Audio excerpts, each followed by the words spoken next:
Hey students, what do you see?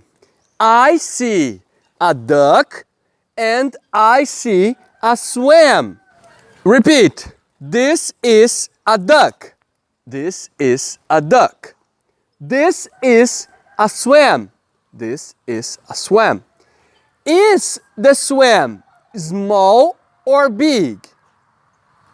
Big. So repeat. The swan is big. Is the duck small or big? The duck is small. Duck, pato, swan, cisne. Very good. What is it? It is a dove. Repeat. Dove. Eu quero mostrar para vocês uma parte muito importante do dove, que é o bico. Bico, olha aqui é o bico. Como é que eu falo bico em inglês?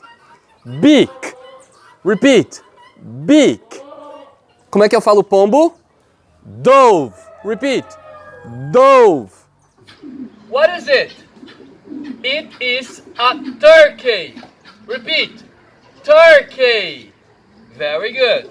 And here, what is it? What part of the turkey is that? It is a wing. It is a wing. Asa, okay? How many wings does the turkey have? How many? Quantas asas o peru tem? The turkey has 2 wings. So say, the turkey has 2 wings. What animal is this animal? This is a peafowl. Repeat. Peafowl. And what color is this peafowl? Is this blue? Yes or no? Is this green? This peafowl is colorful. We have many colors. We have blue, we can see yellow, we can see green. So repeat. The peafowl is colorful.